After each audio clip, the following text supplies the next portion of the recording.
Assalamualaikum Ustaz. Waalaikumsalam warahmatullahi wabarakatuh. Apa keutamaan malam nuzul Quran? Inna anzalnahu fi lailatul qadr. Qadr. Satu. Fulanun lahu qadr.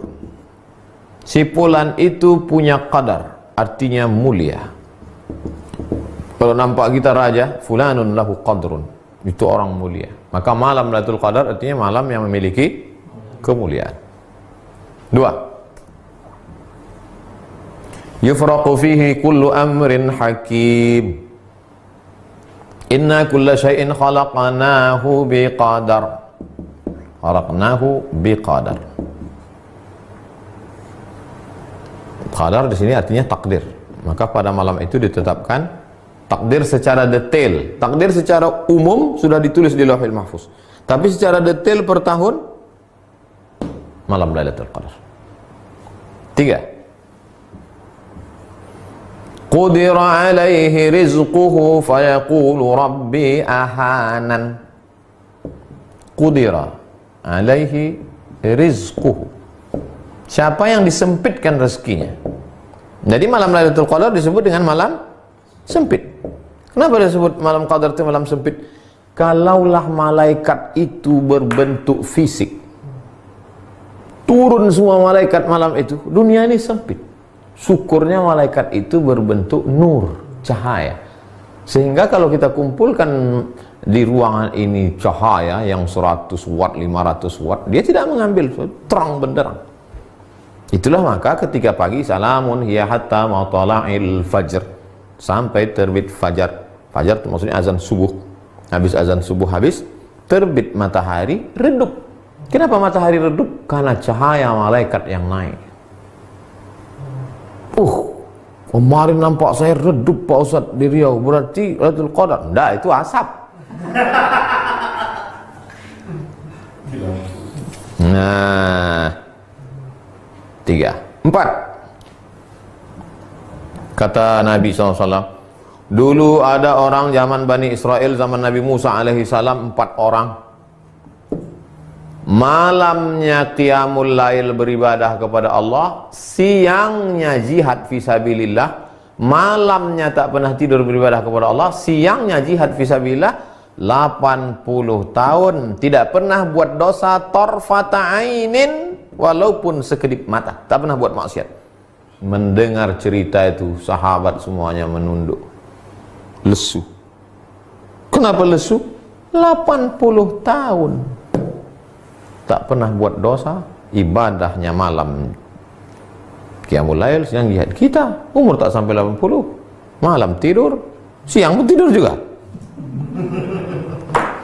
Maka menengok sahabat lesu sedih itu, turunlah ayat, Inna anzalnahu fi lailatul qadar. Kami turunkan Lailatul Qadar. Lailatul Qadri khairum min alfi syahrin. Lailatul Qadar lebih baik daripada 1000 bulan. 1000 bulan itu lebih dari 80 sekian tahun. Lebih. Tapi sebetulnya makna alfu adalah angka tertinggi dalam bahasa Arab. Alfu 1000. Makanya parfum yang paling wangi 1000 bunga, kata dia, Alfu Zahra. Ada paling 2-3 helai aja yang petik. Apa ini? Alfu Zahra, katanya, 1000 bunga. Makna alfu di situ artinya kalian sedih karena Bani Israel 80 tahun, kalian tak ada terhitung, alfu syahr. Itulah diantara kemuliaan malam Lailatul Qadar. Kenapa Pak Ustadz di Indonesia malam 17, sementara katanya 10 terakhir? Inna anzalnahu fi lailatim mubarakah. Kami turunkan Al-Quran itu pada suatu malam yang penuh berkah. 2. Inna anzalnahu fi lailatul qadr. Kami turunkan pada malam qadar. Satu malam itu berapa? Satu tahun itu berapa malam? 360 malam.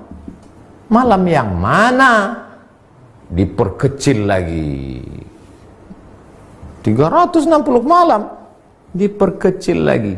Syahrul Ramadhan alladzi unzila fihil Qur'an, diperkecil menjadi 30 malam. Maka tereliminasilah 330, tinggal 30. Dari yang 30 malam itu malam yang mana? Maka buka kitab tafsir Ibnu Katsir dalam surat Al-Qadar. Ada pendapat mengatakan malam pertama, ada pendapat mengatakan malam ketiga, ada pendapat mengatakan malam kelima, ada pendapat mengatakan malam ke-9, ada pendapat mengatakan malam ke... Terus pendapat yang mengatakan malam 17, di antara yang berpegang itu adalah mazhab Syafi'i. Wa ma anzalna ala abdina, yang kami turunkan wahyu pada hamba kami Muhammad sallallahu alaihi wasallam, yaumal jam'ani yaumal furqani yaumal taqal jam'an, pada malam bertemu, pada harinya, malam harinya ketemunya dua pasukan. Kapan ketemunya dua pasukan itu? Tanggal 17 Ramadan. Itulah dalil dia turun tanggal 17 Ramadan. Lalu yang mengatakan 10 terakhir dari hadis, taharru lailatul qadri fil ashril awakhir min Ramadan. Carilah Lailatul Qadar pada malam terakhir Ramadan. 21 ramai iktikaf masjid, 22 kosong, 23 full, 24 mall, 25 penuh, 26 sibuk pasar bawah membeli, 27 puncaknya, 28 kosong, 29 balik kampung. Datang corona, kosong semuanya.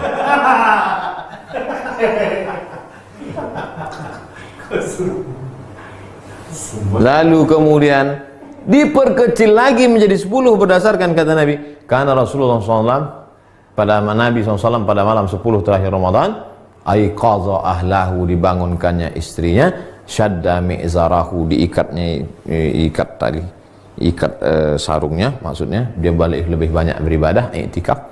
Itulah dalil yang mengkhususkan 10 terakhir. Malam 27 hadis Nabi. Tapi ini semuanya adalah prediksi. Buka tafsir Al-Kabir Imam Fakhruddin Ar-Razi, tafsir Ar-Razi, Mafatihul Ghaib, kunci-kunci ghaib, pada ayat surat Al-Qadar. Di penutup itu dia sebutkan, Allah tidak sebutkan siapa yang dapat taubat nasuhah. Allah tidak sebutkan siapa yang dapat haji mabrur. Allah tak sebutkan siapa yang dapat sholat wusta. Allah tak sebutkan siapa yang dapat Lailatul Qadar. Supaya apa? Supaya kita tetap senantiasa berharap. Berharap itu bahasa Arabnya ar-raja. Ar-raja adalah salah satu stasiun mendekatkan diri kepada Allah Subhanahu wa ta'ala. Bayangkan kalau ditetapkan waktunya, Lailatul Qadar itu adalah malam 11. Maka malam 11 itu ajalah orang ramai, malam lain kosong. Atau ada satu orang yang dapat ilham malam-malam, kau sudah dapat Lailatul Qadar, sampai mati tak ke masjid lagi. Pak Haji tak ke masjid, udah dapat Lailatul Qadar dah. Jadi apa rahasia dibalik disembunyikan Lailatul Qadar? Supaya kita hidupkan malam dari malam 1 sampai malam 30. Malam ini malam yang ke 15, malam Jumat. Belum ada meteor meletup lagi. Isi aja malam 16, besok malam 16, malam 17, malam 18 sampai ke malam 30. Mudah-mudahan kita termasuk yang mendapat Lailatul Qadar. Setelah mengalami Lailatul Qadar itu memangnya apa? Apakah setelah dapat Lailatul Qadar jadi orang tukang cerita di warung kopi, tukang update status sudah dapat Qadar, atau makin takut pada Allah, atau makin ingat mati, atau makin khusyuk ibadah? Coba renungkan. Suatu malam Pak Ustadz, tiba-tiba saya terbangun jam 2. Di samping tempat tidur saya itu ada ceret. Mau saya tuangkan air, gak keluar Pak Ustaz. Rupanya malam Lailatul Qadar membeku air malam itu. Tak keluar Pak Ustaz, beku. Situlah saya dapat Lailatul Qadar. Tak berapa lama WA istrinya. Jam 1 tuh aku membersihkan kulkas. Letakkan es batu dalam ceret abang tu. Nah, beku lah ya. Orang ni banyak mengada-ngada aja. Mengaku berjumpa Nabi Khaidir, mengaku itu ini. Itu sebetulnya dibalik itu semua untuk merenung dalam hati, apakah kau makin khusyuk, kau makin takut, kau makin wara, kau makin zuhud, atau kau jadi tukang cerita kemana kemari, udah curut. Perhatikan baik-baik, perhatikan baik-baik. Kita udah 42 stasiun ini, tanggung-tanggung ini. Ustaz, saya ada kebiasaan setiap berangkat dan pulang kerja selalu mencium istri saya. Apakah boleh hal seperti itu dilakukan saat Ramadan? Orang yang mengatakan boleh mencium istri, dalilnya adalah hadis riwayat Aisyah, wa kana Rasulullah SAW qabbala. Nabi mencium Aisyah bulan puasa.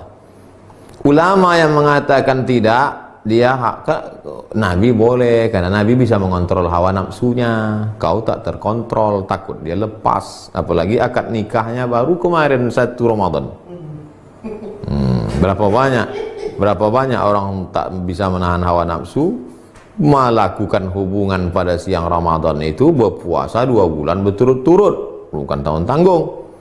Yang jalan tengah, kalau dia bisa menjaga hanya sekedar kasih sayang, boleh. Tapi kalau yang tak bisa, maka dia jaga dirinya. Itu tentang mencium istri pada bulan Ramadan. 3. Orang tua saya sudah tak kuat puasa karena sudah tua, sementara keluarga kami kurang mampu. Bagaimana agar bapak saya tak dapat puasa? Bagaimana agar bapak saya tidak dapat dosa karena meninggalkan puasa? Kata kuncinya membayar. Faman kana minkum maridan, siapa yang sakit, au ala safarin, atau musafir, fa'iddatum min ayyamin ukhar, ganti di hari yang lain. 2. Wa 'alal ladzina yutiqunahu, bagi yang tak sanggup puasa karena tua renta atau karena sakit tak sembuh-sembuh sampai meninggal, fidyatun, bayar fidyah. Pilihannya cuma 2 aja Bu, Pak. Pertama, ganti atau yang disebut dengan qadha, atau bayar fidyah. Bayar fidyahnya adalah 1 hari makan fakir miskin. Nah, itu tadi bapak tua. Bapak tua tak mungkin qadha, tak bisa. Nanti Syawal, Zulqa'dah, Zulhijjah dia bukan makin muda, makin tua, makin tak bisa. Kalau begitu dia bayar fidyah. Yang jadi masalah Pak Ustadz, kami kurang mampu. Nah, kurang mampu kalau begitu, anak-anaknya ini masuk kategori mana? Apakah anaknya ini masuk fakir? Tidak, karena di situ mampu dia, cuman kurang mampu. Kalau begitu miskin. Apakah kami miskin Pak Ustadz? Berapa standar hidup ma'ruf, urf? Tak sama standar hidup di Papua dengan di Sumatera. Sumatera pun tak sama antara Lampung dengan Riau. Seandainya Pekanbaru standar hidup, misal, sekarang berapa upah minimum regional? 2.750.000. Sementara anak si bapak ini hanya gajinya sebulan ambil upah 1 juta. Maka kalian tidak wajib membayar fidyah, malah kalianlah yang menerima zakat fitrah. Sampai kapan nih Pak Ustadz? Sekarang kau cuma dapat gaji 1 juta, ya, maka kau tak bayar fidyah bapakmu, malah kaulah yang menerima zakat fitrah. Akhirnya orang pun membayar zakat fitrah lah, mulai besok 15, 16, 17 membayar zakat fitrah kepada engkau. Pas hari Kamis, tanggal 23 nanti hari apa? 23 Mei.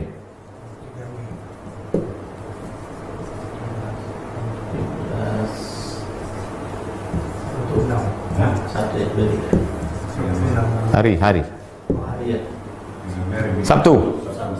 Pas hari Sabtu 23 Mei, tiba-tiba engkau mendapat beras 5 goni.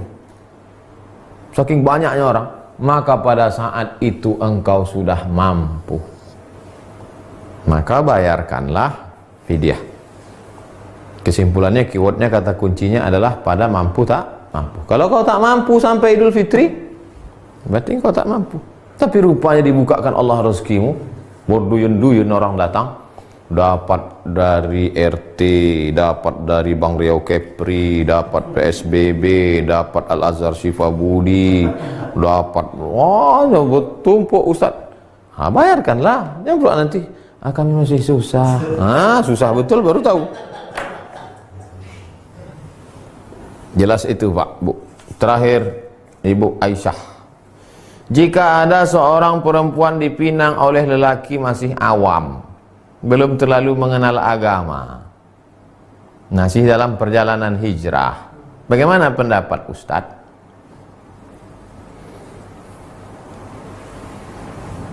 Ma khaba man istakhara wa ma nadima man istasyara. Tak sia-sia orang yang mau istikharah, dan tidak akan rugi orang yang mau minta pendapat orang lain. Coba telusuri lagi orang ini. Ada TV orang ini tahu, dan dia tahu bahwa diri dia tahu. Ikuti dia, berarti dia orang berilmu.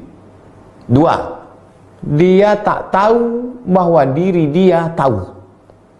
Sebetulnya dia berilmu, tapi dia tak tahu bahwa diri dia tahu. Dia seperti orang yang tidur, bangunkan dia. 3, dia tahu bahwa dirinya tak tahu. Sadar dia bahwa dia orang tak tahu, dan dia mau belajar. Ajari dia. Yang 4, dia tak tahu bahwa dirinya tak tahu. Rajulun la yadri annahu la yadri.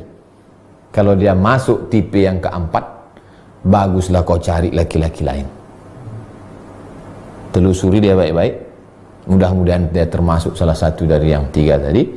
Kalau dia nampaknya tak tahu, dan dia sadar dirinya tak tahu, dan dia ingin mencari tahu, insya Allah beruntung. Sifat laki-laki yang dipinang, yang diterima pinangannya 2. Idza ja'akum man tardawna dinahu, agamanya kau suka, taat dia, wa khuluquhu, baik akhlaknya. Baik akhlak tak cukup hanya ketika dia datang. Waktu datang tangannya begini, kok ditengok dari gayanya, lalat pun tak mati dipukulnya. Tapi tanya juga kawan-kawan dia. Karena ada kawan dia sekolah tanya, kau kenal sama si ini? Yang FB-nya itu, di update-nya itu ceramah Ustaz Somad aja terus. Oh, itu memang baik itu, baik, bukan main baik. Kalau sama itu terimalah katanya. Mudah-mudahan dipertemukan Allah. Terima kasih jamaah yang dimuliakan Allah.